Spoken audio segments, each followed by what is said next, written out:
사도행전 19장 23절에서 41절인데 오늘 교인총회가 있어서 27절까지만 읽도록 하겠습니다.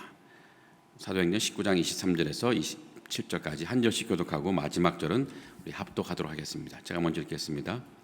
그때쯤 되어 이 도로 말미암아 적지 않은 소동이 있었으니 즉 데메드리오라 하는 어떤 은장색이 은으로 아데미의 신상 모형을 만들어 직공들에게 적지 않은 머리를 하게 하더니 그가 그 직공들과 그러한 영업하는 자들을 모아 이르되 여러분도 알거니와 우리의 풍족한 생활이 이 생업에 있는데 이 바울이 에베소뿐 아니라 거의 전 아시아를 통하여 수많은 사람을 권유하여 말하되 사람의 손으로 만든 것들은 신이 아니라 하니 이는 그대들도 보고 들은 것이라. 같이 읽겠습니다. 우리의 이 영업이 천하여질 위험이 있을 뿐 아니라 큰 여신 아데미의 신전도 무시당하게 되고 온 아시아와 천하가 위하는 그의 위엄도 떨어질까 하노라. 아멘. 우리는 계속 바울의 3차 선교 여행 본문을 살펴보고 있습니다. 우리가 사도행전에 나타난 이 바울의 사역을 살펴보는 것은 두 가지 차원에서 보는 건데요. 첫 번째로는 바울이 이 복음의 사명자로 어떤 자세로 이 사역에 임했는가 하는 것을 보는 것이고, 두 번째로는 하나님은 그런 바울을 통해서 세상을 어떻게 변화시켰는지를 우리가 확인하는 것입니다. 그러면서 우리가 이 땅에서 어떤 사명자로 살아가야 될지를 다시 한번 확인해 보는 시간이 되면 좋겠습니다. 우리 지난주에 이어 오늘도 바울이 에베소 지역에서 사역할 때 일어난 사건을 살펴볼 텐데요. 이 바울의 이 에베소 사역은 아주 눈이 부시도록 엄청난 부흥의 역사를 이루었습니다. 이 에베소뿐만 아니라 온 아시아가 예수 그리스도를 믿고 영접한 것입니다. 그렇다고 이 에베소나 이 아시아가 예수 그리스도를 두 팔 벌려 영접할 만한 종교적인 무풍지대였느냐 하면 그렇지 않습니다. 복음을 전하기 너무 어려운 우상 숭배가 극심했던 지역이었습니다. 그런데도 이 에베소와 이 아시아가 종교적으로 완전히 뒤집어졌습니다. 기독교로 완전히 바뀐 것입니다. 어떻게 그것이 가능했을까? 오늘 말씀을 통해서 두 가지를 한번 생각해 보면 좋겠습니다. 첫 번째로는 우리가 에베소에서 사역한 바울에게서 어떤 점을 배워야 될 것인가 하는 것인데요. 결론적으로 말하자면 바울은 고난을 극복하며 사역한 사역자였습니다. 고난을 회피하지 않고 당당히 감당하면서 사역할 때 하나님은 놀라운 부흥의 역사를 이 바울을 통해서 에베소 지역 또 아온 아시아 지역, 지금 말하면 튀르키 지역에 허락해 주셨습니다. 바울은 에베소에서 3년 정도 머물면서 복음을 전했는데 특히 이 두란노 서원에서 매일매일 하나님 나라를 강론하며 또 복음을 전했습니다. 그런데 이 바울은 이 두란노 서원에서 편하게 강론하며 3년을 사역한 것이 아닙니다. 이 바울은 에베소에서 사역하는 동안에 엄청난 고난을 겪어야 했습니다. 이 바울이 에베소에서 고난받은 것을 사도행전 저자는 기록하고 있지 않지만 바울은 이 고린도로 보낸 편지에서 자신이 에베소에서 얼마나 힘들게 얼마나 큰 고통을 당하며 사역했는지를 고백하고 있습니다. 고린도전서 15장 32절에 이런 말씀이 있습니다. 바울이 고백인데요. 내가 사람의 방법으로 에베소에서 맹수와 더불어 싸웠다면 내게 무슨 유익이 있으리요? 죽은 자가 다시 살아나지 못한다면 내일 죽을 터이니 먹고 마시자 하리라. 자, 여기서 맹수와 더불어 싸웠다고 말합니다. 바울이 이 에베소에서 맹수와 더불어 싸웠어요. 여기서 맹수라고 한다면 이 사자와 호랑이 같은 그런 것보다도 복음의 회방자, 바울이 사역을 하는데 이것을 방해하며 바울을 괴롭혔던 사람들과 싸우면서 엄청난 고난을 받았다고 하는 것입니다. 또 고린도후서 1장 8절에서도 고백하는데요. 여기 이런 말씀이 있습니다. 형제들아, 우리가 아시아에서 당한 환난을 너희가 모르기를 원하지 않으니 힘에 겹도록 심한 고난을 당하여 살 소망까지 끊어졌다. 바울이 에베소에서 사역할 때 얼마나 고난이 심했는지, 이제는 내가 꼼짝없이 죽었구나, 더 이상 살 희망이 아무것도 없구나 라는 생각을 할 정도였습니다. 그 정도로 심각한 생명의 위협을 받으면서 사역을 했다는 것입니다. 우리가 사역을 하다 보면 사역 자체가 힘들기도 하고 때로는 그 사역 때문에 많은 고난을 겪기도 합니다. 사역이 힘들어지고 또 사역 때문에 고난을 당하게 되면 어떤 경우에는 그냥 사역을 멈추고 쉬는 것도 또 지혜로운 일일 수 있습니다. 그런데 사역이 힘든데도 혹은 사역 때문에 많은 고난을 당하면서도 그 사역을 멈추지 않고 그 힘든 것을 뛰어넘는 사람들이 있습니다. 그렇게 해서 사역하는 사람들이 있는데 하나님은 이런 분들을 통해서 이 부흥의 역사를 이루어내시는 것 같아요. 우리 교회 성도님들 가운데서도 이런 사명자들이 꽤 있습니다. 누가 봐도 그 삶의 형편이 너무 어렵고 힘든데 그래서 사역을 안 해도 될 것 같은데 그것을 다 마음속에 품고 있지만 자신에게 맡겨진 사역을 내려놓지 않고 끝까지 감당하는 분들이 꽤 많습니다. 주일학교 교사도 그런데요. 주일학교 교사들 주일 아침에 편안한 시간에 주일 아침 좀 쉬고 싶지만 일찍 교회 나와서 주일 학교를 섬깁니다. 담당하는 아이들을 돌보며 말씀을 가르치는 것, 그분들의 고백으로는 즐겁고 행복하다고 말하지만 사실 얼마나 힘든지 저도 충분히 이해합니다. 제가 여기 또 2부 예배 들어오기 전에 중등부실을 한 5분 정도 들렸다 옵니다. 그러면 우리 선생님들 너무 힘들겠다는 생각이 확 들어요. 그 중등부 아이들의 무표정한 얼굴, 심각한 인생의 무게를 지고 있는지 아무런 표정이 없어요. 그 아이들에게 말씀을 가르치고 또 사랑을 베푼다는 건 얼마나 힘든 일인지, 그럼에도 불구하고 그들에게 나아가서 정말 매주 빠지지 않고 사랑을 베풀고 말씀을 가르치는 그분들 보면은 정말 대단하다는 생각이 들어요.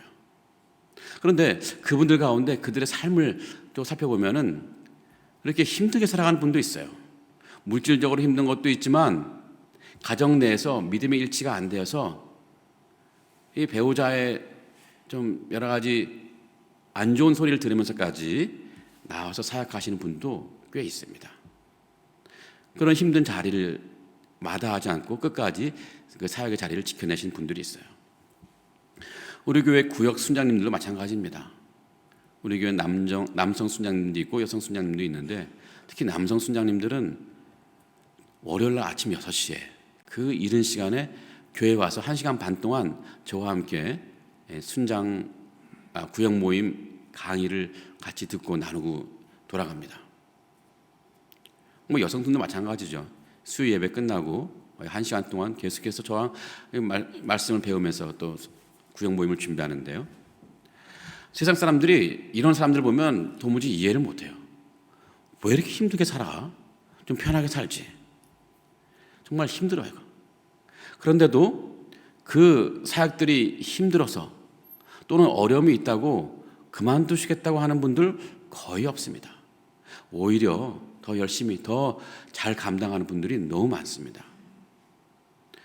다른 사역도 마찬가지죠. 찬양팀이나 찬양대 마찬가지고 각 위원회와 부서에서 열심히 사명 감당하는 분들이 정말 많습니다. 보이지 않는 곳에서 중보기도 하시는 분들 꽤 많고 또 물질로도 헌신하는 분들이 굉장히 많습니다. 그렇다고 그들의 삶이 편한 그런 삶은 아닐 것입니다. 사람들 만나보면 정말 삶의 순간순간마다 가정의 어려움들이 다 있어요. 고민을 또 힘들게 고민하면서도 이 사역 자리를 회피하지 않고 그대로 감당하시는 분들이 정말 많습니다. 자, 이런 분들을 보면요, 제 마음속에 떠오르는 말이 있습니다. 연극하는 사람들 사이에서 통하는 말인데요, 영어로 The show must go on이라는 말입니다. 한번 The show must go on. 한국말로 하면 연극은 계속되어야 한다라는 말입니다. 연극하는 사람들에게는 이 구호가 늘 가슴속에 있어요. 이게 무슨 말이냐면 연극하는 사람들은 개인적으로 아픔이 있고 또 어려움이 있다고 해도 자신이 지금 참여하고 있는 그 연극, 아픔과 어려움 때문에 자신이 참여하고 있는 연극이 중단되어서는 안 된다는 것입니다. 이런 정신이 연기하는 사람들 가슴속에 남아있어요. 그래서 진짜 연기 잘하면 연기할 때 개인의 각각의 아픈 사정들을 다 뛰어넘어서 연극을 해야 한다는 것이죠. 설령 개인적으로 슬픈 일을 당했다고 할지라도 자신이 맡은 대역이 남을 웃겨야 하는 그런 코미디 역이라면 그 연기자는 정말 환하게 웃으면서 관객을 웃길 수 있어야 한다는 것이죠. 이게 바로 The show must go on 이라는 연극은 계속돼야 한다는 연기자들의 그런 구호입니다. 이 땅을 살아가는 우리 그리스도인들은 누구라도 사명자들입니다. 하나님이 우리에게 이 땅에서 해야 될 사명들을 주셨습니다. 내가 사명자라면 우리는 어떤 태도로 이 사명을 감당해야 할까? 연기자가 연극은 계속되어야 한다고 마음속으로 다짐하며 무대에 올라가듯이 우리 사명자들은 사명은 계속되어야 한다라고 외치면서 이 땅에서 살아가야 한다는 것입니다. 그것이 진짜 사명자의 삶일 것입니다. 그런 면에서 바울은 진짜 사명자였습니다. 자신에게 맡겨진 이 복음 전파의 사명을 감당할 때 힘에 겹도록 심한 고난을 당하면서도 그 사명의 길에서 조금도 물러서지 않고 끝까지 그 사명의 길을 감당했던 사도 바울. 그 사도 바울의 사역의 정신, 우리에게도 필요하다는 것입니다. 우리가 이런 사명자의 정신으로 사역한다면 하나님은 반드시 사역의 열매를 엄청 풍성하게 맺게 하실 것입니다. 시편 126편 6절에 이런 말씀이 있어요. 울며 씨를 뿌리러 나가는 자는 반드시 기쁨으로 그 곡식단을 가지고 돌아오리로다. 울며 씨를 뿌리러 나가는 자, 고난 속에서도 자신에게 맡겨진 사명을 감당하는 자는 반드시 기쁨으로 그 곡식단을, 그 사역의 열매를 맺고 돌아온다는 얘기입니다. 우리가 사명자로 힘겹게 사명할 때 그 수고는 결코 헛되지 않도록 하나님께서 사명의 열매를 분명히 맺게 하신다는 하나님의 약속인 것입니다. 바울이 그러했습니다. 하나님은 이 바울의 사역을 통해서 에베소와 또 에베소가 속한 이 아시아 지역에서 엄청난 사역의 열매를 맺게 하셨습니다. 이 바울의 복음이 이 에베소뿐만 아니라 온 아시아, 지금 말하자면 튀르키예, 터키 지역에 완전히 확산된 것입니다. 에베소와 또 아시아에 있는 수많은 이방인들이 예수 그리스도를 믿고 그리스도인이 된 것입니다. 요한계시록 2장과 3장에 7개가 나오지 않습니까? 예수님이 편지 보내는 7개가 나오는데 이 바울이 에베소에서 이렇게 사역할 때 그곳까지 복음이 전파되었고 그곳에 교회가 세워졌습니다. 더 멀리는 이 골로새 있는 지역 골로새 교회까지 세워졌습니다. 뿐만 아니라 지금 튀르키예 전 지역이 복음화되었다는 것입니다. 지금 튀르키예는 이슬람 국가이지만 곳곳에는 여전히 기독교 유적들이 생생하게 남아 있습니다. 바울이 고난을 감수하면서도 사역을 감당할 때 하나님께서 그 지역에 엄청난 부흥의 역사, 복음의 역사를 이루어 주셨다는 것입니다. 성도 여러분, 우리가 정말 전심으로 사명을 감당하고 또 고난에 굴복하지 않고 사명을 감당한다면 하나님은 분명히 그 사역의 열매를 맺게 하실 것입니다. 그것은 내가 사역을 잘해서가 아니라 내 능력이 탁월해서가 아니라 하나님은 내 작은 수고와 헌신을 통해서라도 엄청난 사역의 열매를 맺게 하시는 분이시거든요. 하나님께서 나의 작은 수고를 통해서 정말 귀한 역사를 이루어내실 분이십니다. 물론 때로는 그 열매를 우리 눈으로 볼 수 없고 우리의 후손들이 볼 수 있는 경우도 있지만 여하튼 하나님은 우리의 사역을 절대로 헛되이 낭비하지 않으시는 분이십니다. 그래서 우리 그런 하나님을 믿고 우리에게 맡겨진 남은 인생에서 우리에게 맡겨진 각자 사역에 정말 최선을 다했으면 좋겠습니다. 설령 사역하는 것이 힘들고 때로는 사역할 때 남이 알지 못하는 고난을 당하며 눈물을 흘려야 할 때도 있겠지만 여러분 인내하며 감당하시기 바랍니다. 하나님은 우리의 눈물과 우리의 땀방울을 다 아시고 우리가 얼마나 고난받으며 수고하고 얼마나 인내하며 수고했는지를 너무나 잘 아시는 분이십니다. 하나님은 우리가 인내하며 감당하는 사명을 통해서 이 땅 위에서 정말 아름다운 사역의 열매를 충만하게 맺게 하실 것입니다. 오늘 우리가 말씀을 통해 보게 되는 또 다른 것은 하나님은 이 복음을 통해서 세상을 변화시킨다는 것입니다. 다른 그 어떤 무엇이가 아니라 복음을 통해 세상을 변화시킵니다. 지난주 본문에서 가볍게 넘어간 내용이 하나 있는데요. 에베소에 있는 이 마술사들이 마술책을 불에 태운 내용입니다. 여기서 마술사들은 요즘 같으면 무당 같은 사람들인데요. 에베소에 이런 마술사들이 굉장히 많았더랬습니다. 그런데 그들은 이 바울의 복음을 듣고 회심해서 마술책을 다 태워버렸습니다. 여러분, 이 마술사들의 마술책은요, 마치 이 택시 운전사가 택시를 불태운 거나 마찬가지예요. 자기 생계수단을 불태운 거예요. 이 태워버리면 자신 먹을 게 없어요. 먹고 살 게 없어요. 생계가 막막해. 그런데도 불구하고 이 마술사들은 이 마술책들을 다 태워버렸습니다. 어떻게 이런 것이 가능했을까? 바울은 그들에게 그저 하나님 나라의 복음이 어떤 것인지 알려주었을 뿐입니다. 하나님 나라가 무엇인지, 예수 그리스도가 누구인지를 알려주었을 뿐입니다. 그런 예수 그리스도를 믿을 때 어떤 일이 일어나는지를 그들에게 알려주었을 뿐입니다. 그런데 그 복음을 들은 그들의 마음속에서 역사해서 그들 안에서 자신의 삶을 돌아보게 하고, 자신의 삶이 뭐가 문제인지 돌아보게 하고, 자신 또 어떻게 살아야 될지를 깨닫게 해주신 것입니다. 그 깨달음의 결과로, 이 복음의 역사의 결과로 마술책을 불태운 것입니다.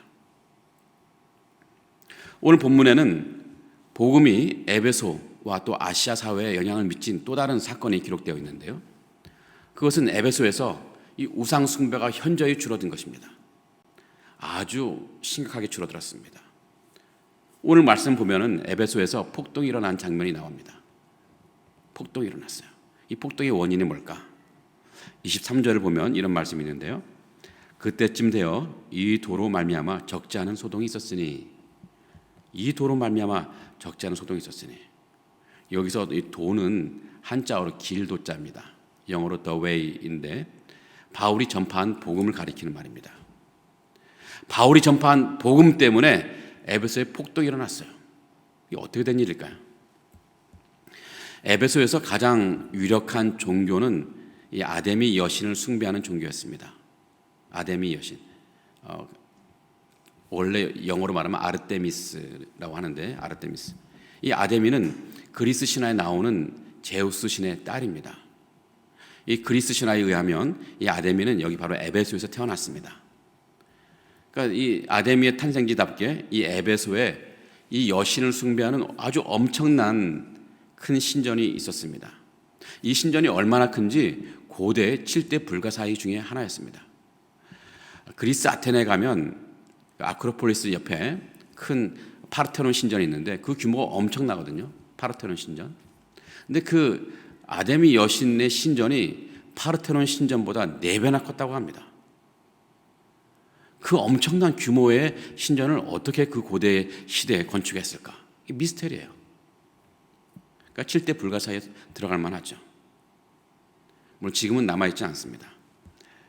여하튼 이 에베소가 이 여신 숭배 중심지이고 또 어마어마한 신전이 있다 보니 이 아시아에 지금 튀르키에 거하던 수많은 이 아데미 여신 신도들이 이 성지순례하듯이 이 에베소에 있는 아데미 신전을 방문하는 것입니다. 그리고 참배하고 돌아갈 때는 그냥 돌아가는 것이 아니라 그 근처 상점에 둘러서 아데미 여신 모형을 사서 돌아가곤 했습니다. 아마도 그 모형을 사서 집에 두고 예배했겠죠. 그 에베소에는 이 아데미 여신상 모형을 제작해서 판매하며 돈을 벌던 사람들이 꽤 많이 있었습니다. 그런 사람들을 은장색이라고 말합니다. 은장색. 오늘 본문에 나왔죠. 그 은장색 사이에는 이제 조합이 있습니다. 길드가 있었는데 그 조합에 조합장이 있었는데 데메드리오라는 사람이었습니다.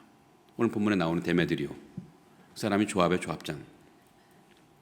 또 오늘 말씀을 보니까 이 데메드리오가 이 조합원들을 대상으로 선동을 하고 있어요. 저 바울이라는 사람이 3년간 에베소에서 혹은 아시아에서 전한 복음 때문에 우리들 사업이 다 망해가고 있다. 바울이 어떻게 그들의 사업을 망치느냐 하면 26절에 또 바울이 에베소와 아시아에서 다른 사람들에게 한 말을 이들이 인용하는데 26절을 볼까요? 사람의 손으로 만든 것들은 신이 아니라 이렇게 바울이 말했다는 거예요. 아마도 이제 바울이 이 하나님 나라와 또 예수 그리스도를 전하는 가운데 아마 이런 말들이 포함되어 있겠죠. 그런데 이 에베소와 이 아시아 사람들이 바울의 이 말 때문에 더 이상 아데미 여신상 이 모형을 잘 안 사는 거예요. 그러니 이 아데미 여신상 모형을 제작하고 판매하는 사람들의 사업이 휘청거리는 거죠. 이것이 바로 바울의 복음이 에베소 사회 혹은 아시아 사회에 미친 아주 엄청난 영향입니다. 사람들이 더 이상 우상을 숭배하지 않는다는 거예요. 자, 그런데 한번 생각해 보시기 바랍니다. 만약 바울이 이 복음을 전한 것 없이 그냥 그들에게 여러분 사람의 손으로 만든 것은 신이 아닙니다 라는 말을 했다면 이 에베소 사람들은 어떻게 반응했을까요? 바울의 말에 쉽게 그 우상을 불매한다고 결심했을까요? 어쩌면 오히려 신성 모독이라고 바울을 또 고발하고 혹은 죽이려 했을 것입니다. 그런데 바울이 그런 말을 할 때 에베소 사람들이 그 말을 진지하게 받아들이고 더 이상 우상 모형을 구매하지 않았다면 그것은 그들이 바울의 복음을 듣고 복음의 그 깊은 의미를, 복음의 비밀을 깨달았기 때문일 것입니다. 바울이 전한 복음이 그들의 심장에 확 박혀버리니까 바울의 이 말, 사람의 손으로 만든 것은 신이 아니라는 이 말이 얼마나 옳은지를 그들이 인정할 수밖에 없었고 또 바울의 이 말에 순종하는 것이 얼마나 중요한지를 깨달았다는 것이죠. 그런데 그렇게 깨달은 사람들이 이 에베소와 아시아에 엄청 많았다는 거예요. 만약 소수에 불과했다면 이 데메드리오가 이런 소동을 피울 리가 없죠. 어떤 한 사람의 이 종교가 바뀐다는 것은 엄청난 큰 변화입니다. 그런데 어떤 한 사람의 종교가 바뀌는 것이 아니라 어떤 한 사회 안에서 집단적으로 종교가 바뀐다는 것은 이 변화가 아니라 혁명입니다. 그래서 어쩌면 종교혁명일 수도 있는 거예요. 이 바울의 복음은 에베소와 아시아에서 종교혁명을 일으켰습니다. 오죽했으면 다시 한번 얘기하지만 데메드리오가 이 심각한 사업 위기를 느끼고 폭동까지 일으켰을 거예요. 폭동을 일으켰다가 잘못하면 죽을 수도 있습니다. 그럼에도 불구하고 폭동을 일으키면서까지 이렇게 해야 됐던 것은 심각한 사업의 위기를 맞았기 때문입니다. 확실히 복음은 이런 근본적인 변화를 가져올 엄청난 힘이 있습니다. 왜냐하면 복음에는 하나님의 능력이 그 안에 있기 때문입니다. 바울은 이 로마서에서 이런 고백을 한 적이 있습니다. 로마서 1장 16절에 복음은 모든 믿는 자에게 구원을 주시는 하나님의 능력이 됩니다. 복음은 하나님의 능력이 되는 거예요. 사실 우리 인간이 내 힘으로 누군가 혹은 세상을 변화시킬 수 있는 것 굉장히 제한적입니다. 세상에 그런 영향력을 줄 수 있는 사람 거의 없습니다. 하지만 하나님의 능력으로는 변화시키지 못할 것이 없습니다. 누구라도 하나님의 능력으로 행한다면 그 어떤 것도 변화시킬 수 있습니다. 복음에는 하나님의 능력이 있기 때문입니다. 주님은 우리가 세상의 소금이요 세상의 빛이라고 말씀하셨습니다. 세상에 영향력을 미치는 사람이 되어야 한다는 것입니다. 우리 그리스도인은 그러기에 세상을 변화시킬 사명이 있는 사람들입니다. 나 혼자만 잘 먹고 잘 사는 거 끝나는 것이 아니라 나로 인해서 누군가에게 복음의 영향력을 미치고 그들을 변화시키고 그들의 구원의 길로 인도해야 되는 그런 사명감이 있는 사람들입니다. 세상을 변화시킬 사명. 여기서 세상은 내 가족이 될 수도 있고 내 이웃이나 직장 동료가 될 수 있고 물론 한국에 있는 가족이나 친척이 될 수 있고 혹은 한국 사회가 될 수 있고 혹은 교민 사회가 될 수 있겠죠. 또는 이 주일학교 교사들에게는 주일학교 학생이 내가 변화시켜야 될 세상이 될 수 있습니다. 순장들에게는 그 저 순원들이 변화되어야 할 세상일 수 있습니다. 우리 주변엔 변화시켜야 할 세상들이 너무나 많이 있습니다. 그러면 우리는 어떻게 그런 세상들을 변화시킬 수 있을까요? 우리가 어떤 특별한 뜨거운 사랑이나 또 사회적인 캠페인 혹은 열렬한 봉사를 통해서 이런 사람들에게 어느 정도 영향을 미칠 수 있을 것입니다. 하지만 근본적인 변화는 불가능합니다. 근본적인 변화는 오직 복음으로만 가능합니다. 복음은 하나님의 능력이 있는 이 복음은 이 복음을 듣는 사람의 인식의 틀 자체를 완전히 바꿔버릴 수 있습니다. 사람의 인식의 틀, 그 세계관이 바뀌면 그전까지 당연하게 여겨왔던 삶의 방식이 더 이상 당연하지 않을 수가 있습니다. 그래서 삶이 완전히 바뀌어질 수 있다는 것입니다. 우상을 숭배하던 그것이 너무나 당연했던 이 에베소 사람들의 세계관이 바뀌어버리니까 더 이상 우상이 필요 없고 오히려 우상을 섬기는 것이 죄스럽다는 것을 느끼게 된 것입니다. 그러기에 우리가 복음으로 무장하고 다른 사람들에게 복음을 전할 때 이것이 세상을 변화시키는 가장 효과적이고 가장 빠른 이 변화의 길인 것입니다. 그러기에 성도 여러분, 이 복음의 능력을 확신하시기 바랍니다. 복음의 능력을 확신하시기 바랍니다. 예수 그리스도를 믿을 때 하나님 나라의 백성이 되어 영원한 생명을 누릴 수 있다는 이 단순한 복음이 세상을 변화시킬 수 있습니다. 우리가 전하는 복음, 나같이 연약한 사람이 이런 복음을 전한다고 뭔가 일이 일어날 수 있을까?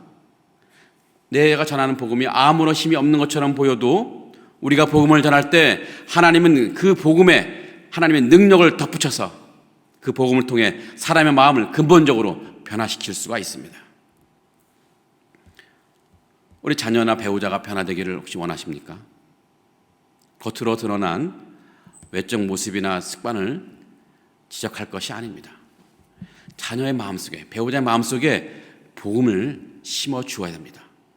이 복음이 자녀나 배우자의 가슴속에 제대로 심겨지기만 한다면 이 마술사가 마술책을 불태우듯이 에베소 시민들이 더 이상 우상을 섬기지 않듯이 자녀와 우리 배우자의 삶의 방식이 달라질 수 있습니다. 여러분, 겉으로 드러난 삶의 방식이 마음에 들지 않는다고 배우자나 자녀들에게 무슨 불평하거나 지적하지 않으셔도 됩니다. 여러분, 지적하고 경험적으로 아시겠지만 아무리 지적하고 비판해도 안 변해요. 특히 남편들 안 변하지 않습니까? 공연히 관계만 나빠질 뿐입니다. 그러나 그 안에 있는 마음이 달라진다면 자연스럽게 삶도 달라질 것입니다. 복음은 그 사람의 마음을 변화시킬 수가 있습니다. 자, 그런데 정작 변화되어야 될 사람은 누구일까요? 바로 우리들 자신 아닙니까? 지지리도 변화되지 않는 우리 모습에 지친 사람들이 얼마나 많습니까? 내 자신도 얼마나 지쳐 있습니까? 나는 왜 이렇게 지지리도 안 변할까? 작년이나 올해나 똑같고 또 내년도 똑같을 것 같아요. 하지만 내가 변화되기를 원한다면 어떻게 하면 좋을까요? 다시 복음으로 돌아가는 것입니다. 다시 복음 앞에 서는 것입니다. 내가 얼마나 심각한 죄인이고 지금도 여전히 얼마나 심각한 죄인인지를 인정하는 것, 또 근데 나 같은 죄인 주님께서 불쌍히 여겨주셔서 예수 그리스도를 믿게 하셔서 구원받은 백성으로 살아가게 하신 그 은혜가 얼마나 위대한 일인지를 늘 묵상하는 것, 그래야 나에게 주신 이 영원한 생명이 얼마나 소중하고 감사한 일인지를 늘 인정하며 주님을 찬양하며 살아가는 것, 그것이 우리가 다시 복음 앞에 다시 서는 것입니다. 그 복음이 우리를 변화시킬 수 있습니다. 매일매일 우리가 그 복음 앞에 설 때 우리의 내면이 바뀔 수 있습니다. 내려놓지 못했던 것을 내려놓게 하시고 하지 못했던 것들을 다시 하게 할 힘을 우리 주님은 주실 것입니다.